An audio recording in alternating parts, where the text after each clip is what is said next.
All right, joining me now to discuss this and more, Liberal Senator Andrew Bragg, who's in Canberra tonight. Andrew, thank you so much for joining us. Well, do you think the Commonwealth should be hiring the most expensive barristers in the country instead of calling a full inquiry, issuing a public apology after two courts found that there was no cover-up over the Higgins rape? Well, Shari, I say that I feel very sorry for Brittany Higgins, and I think that's the most important point here. What happened here in this building was not okay, and I understand that as part of this long-running saga that a lot of people have actually been injured, people like Linda and others that you mentioned. And I mean, these are not things that politicians should be traversing necessarily. I think that there are legal processes here that probably should take primacy, but in terms of the integrity of public funds and these other things, these are questions that can be asked at the Senate estimates when it meets next week. Everyone feels sorry for Brittany Higgins. It was found on a balance of probabilities that she was raped. But yet, Andrew, that rape was politicised. It was weaponised against the then Morrison government. Linda Reynolds was in hospital with a heart condition. She was accused of covering up the rape. That is found, as I said, by the New South Wales Federal Court, the WA Supreme Court, to be false. So why shouldn't there be an inquiry into this and into the $2.4 million taxpayer-funded payout over the cover-up? Well, I think the last thing that we need is more politicians politicising these matters one way or another. And as you say, these things have been politicised, and I don't think we should be seeking to apply the Labor Party standards to ourselves. So if there are matters of public integrity and the expenditure of public funds which need to be probed, then the appropriate place for that to happen would be next week at Senate estimates, and no doubt that will happen. Will you be there at Senate estimates? Will you be probing these matters?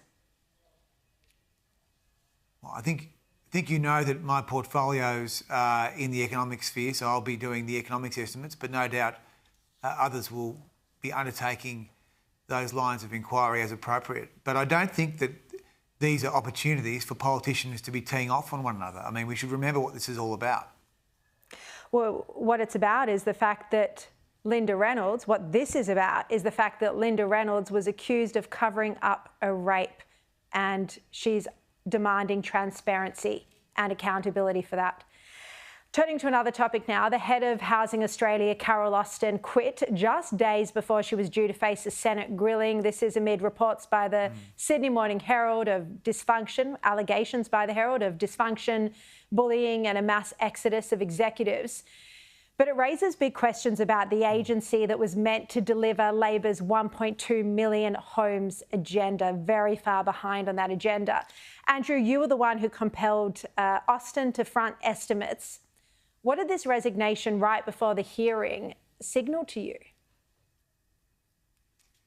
Well, the Labor Party have spent or are spending up to $60 billion on housing to build fewer houses than the last government. So Housing Australia is a hellhole of waste and dysfunction, and I think the report into the governance matters ought to be released by the Minister, Claire O'Neil. I don't know why Claire O'Neil thinks she can get away with not releasing these documents which cost taxpayers thousands and thousands of dollars.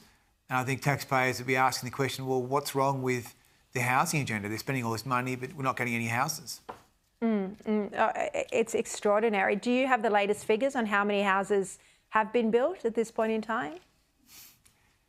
Well, the government say that after 2 years and $10 billion, they've built about 800 houses, but of course that 800 includes houses that they've actually purchased. So they're going around buying houses that Australians could actually own themselves, so thereby making the whole problem worse. So no wonder the housing system is in such a mess.